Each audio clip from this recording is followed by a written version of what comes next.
Bismillahirrahmanirrahim. Kalam kepada Allah Tuhan Ar-Rahman bersifat wujud syaratu kidam pujaan umat siang jemalam. Salawat dan salam kepada junjungan kita Muhammad, pangkat nu tinggi dunia akhirat, serata selatan utara timur Jawa Barat. Mulunyo jalo diserakkan gane kulari dinan bapalun, mulunyo sambah ditibukan menyusun jari minta ampun. Kajirik tabang ramu-ramu ingkok mencongkom didih saga tadabuk lalu ke tanah. Kita indak bersabik namu, gadang indak berimbakan galah, sambah taserak ke tengah-tengah. Tak antak pun tiang kahulu di bawah kilian taji, asal mulu kata dahulu, tiga limbagu nan terjali. Pertama sambah menyembah, kedua baso je basi, ketiga sirih je pinang. Sambah menyembah dalam adai, tali batali undang-undang nan tersabut di mulik manih, nan tak pakai di baso bayak. Mulik manih telempong kato, baso bayak gulo di bibir, di dalam bungka nan piawai nan banamu adai je sopan santun. Nyato limbagu nan terjali isinya adai je pusako, nan basamu kita memakaikan. Lurih kawanan dari Pasar Baru di Sinan Hati Takabek, minta ampun ambo dahulu, jawailah salam dinan rapek. Assalamualaikum warahmatullahi wabarakatuh.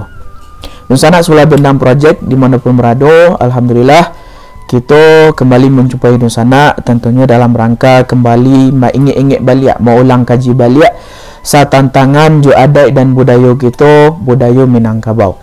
Dan pada kesempatan yang berbahagia kali ini Nusana, ada satu hal yang ingin kita sampaikan kepada Nusana, yakni akhir-akhir ko Nusana admin Sulah Bendam Project, ambo pribadi yang sebagai foundernya sedang lama-lamanya mana mempelajari tentang filsafat ko Nusana.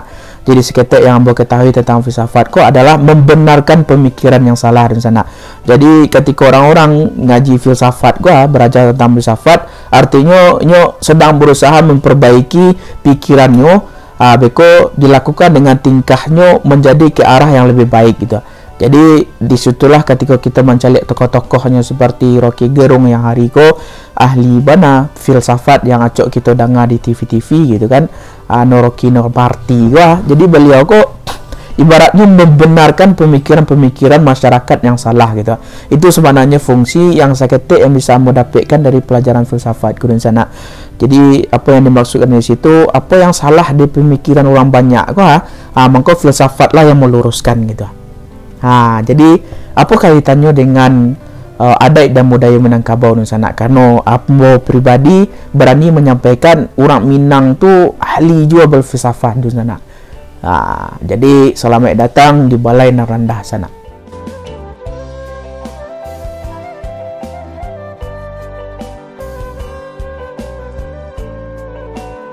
Yo sana, pada kesempatan ko sebenarnya kita akan membahas tentang cara etika komunikasi yang baik gitu. Dalam artian kita ngaji filsafat tentang retorika di sana. Karena di kampus ataupun di organisasi di sana kasadonyo yang seumuran dengan ambo pastinya yang berkuliah gitu kan, yang bersekolah mengikuti organisasi di sekolah ataupun di kampus, intra maupun ekstranya, yang di luar ataupun yang di dalam kampus. Apapun bentuk organisasinya, kita pasti diajarkan bagaimana tentang caranya berretorika kan begitu di sana. Caranya itu agar memenangkan pendapat kita dengan catatan orang yang kalah dengan perdebatan yang telah kita lakukan tu dia akan menyetujui dengan apa argumen yang awak sampaikan, dia akan ikut aturan awak gitu. Tapi di sana ada juga orang yang tidak paham retorika ko. Retorika ko jan yang dimaksudkan dengan beli bahan itu ribet dan segala macam yang tidak bisa mengarahkan seseorang, yang tidak masuk akal gitu ya, yang tidak sampai ke emosionalnya seseorang saat kita menyampaikan argumen kita, itu bukan retorika namanya Nusana. Karena di kampus acok mana kita salah paham bahwasanya retorika itu adalah orang yang pandai membolak-balikkan kata-kata gitu kan, sampai beko orang-orang lawan bicaranya kok latih saja menangan. Bukan itu sebenarnya retorika kok. Retorika kok awak memenangkan pemikiran awak, lalu pemikiran awak kok sampai kepada lawan bicara awak, sehingga pemikiran awak tadi itu yang akan dilakukan gitu oleh lawan bicara awak. Kan ada jo orang tu di sana lah berdebat panjang yo, menangnya di perdebatan itu gitu. Tapi orang yang kalah tu tetap jo teguh dengan pemikiran ini, dengan pandangan ini, tidak dengan pandangan kita yang lah menang berdebat dengan ini gitu. Di situ artiannya ya kan kawan tak pandai retorika.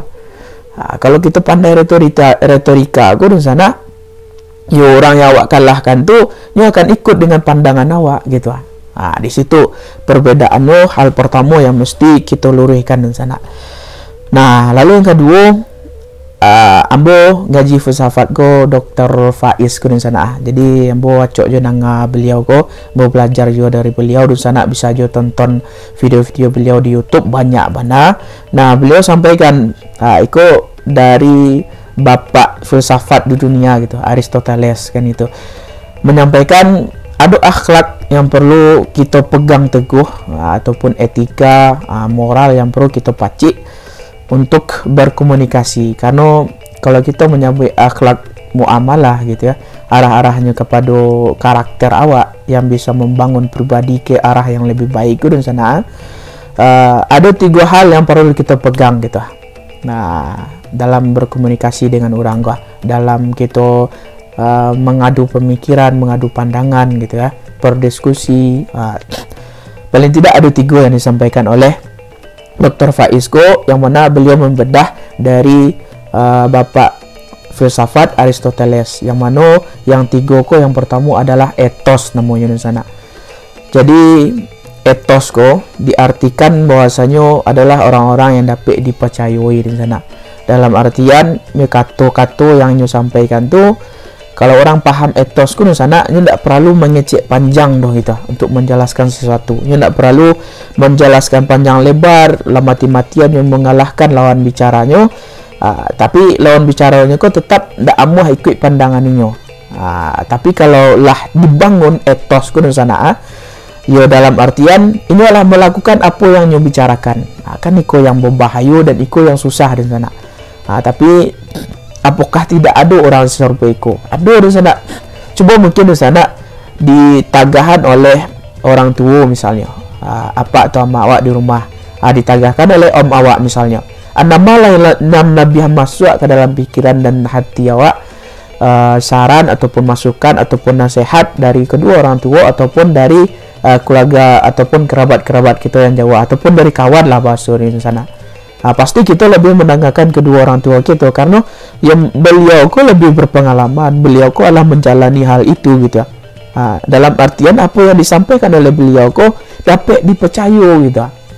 Beliau mungkin mengarahkan kita jangan lupa sembahyang kata beliau kan. Sembahyang kok yang akan meluruskan ide waang nantinya dan segala macam. Ketika kawan awak yang mengingatkan hal yang serupa kepada awak, ya bisa jadi awak tidak akan percaya, dan bisa jadi awak hanya akan yo saja nyo. Tidak akan masuk ke dalam pemikiran awak do gitu, ke dalam hati awak, menolak batinnya jiwa awak, karena awak tahu kawan kita kok ianya melaksanakan itu je, lainnya sama-sama je berusaha sama dia awak gitu. Kan di situ yang payahnya, terkecuali kalau ustaz yang lah menyampaikan, beliau kok kenalah terpandang di masyarakat gitu. Di Minangkabau ada tungku 3 sajarangan, akan begitu. Kalau lah nenek mama yang menagahan awak, tentu awak akan mendengar di sana. Dari para lunan yang ngecek banyak dah, kan gitu. Di kodenya saya, yo rancak perangayang cie kan. Tentu kita sebagai kemanakan, sebagai anak itulah teman nuang saya. Apa kecek beliau kok salah di badan kok, kan begitu. Kita perbaiki ke depan. Di situ di sana berpengaruhnya etos tadi itu. Jadi bangun pribadi awak dulu, bangun kepercayaan diri awak dulu, bangun etos awak dulu, baru setelah itu ya tidak perlu ngecek banyak dan sana. Cik 2 kata saja, insyaallah orang yang mendengarkan itu akan langsung masuk ke dalam hati dan jiwanya.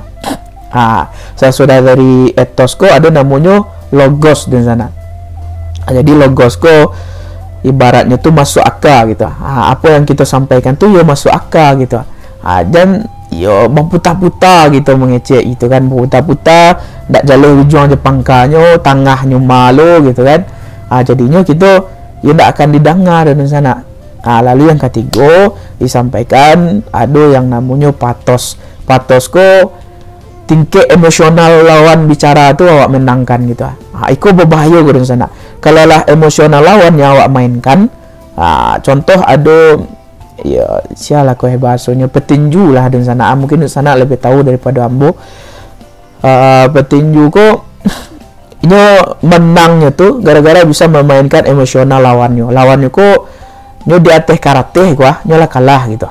Tapi ketika nyo bisa memainkan emosional lawannya kok ya ketika pertarungan tuh lawannya kok tidak berdaya loh, kan nyo emosionalnya tuh lah kalah gitu, makasihnya niatnya memang guguasnya gitu kan. Tuh kawan ku bisa mencari dia, bisa mila, tapi cek kesempatan bayinya jatuh lah penjago kan itu, menang jadinya. Nah itu tak kaji lah sado orang menonton kan gitu yang harusnya si A menang dimenangkan oleh si B kan gitu. Nah jadi di sana ya emosionalku ketika mengecek ke orang gitu kan, ke orang rami misalnya di forum dan segala macam baduo pun, jadi kita memenangkan emosionalnya ketika kita mengajak orangku galak gitu. Ketika suasananya sedih, orangku akan menangis gitu. Di situ kita lah memenangkan emosional tu di sana.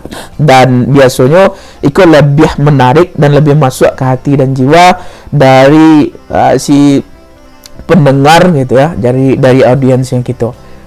Jadi itu yang perlu untuk kita pahami di video nanko di sana, ya mudah-mudahan sampai kepada nusana kesadonyo. Karena kalau di Minangkabau etika komunikasi itu banyak bana sebenarnya, paling tidak ada langgam kata tadi, ada kata nan ampe, kata mendaki, kata menurun, kata melereng, kata mendata gitu.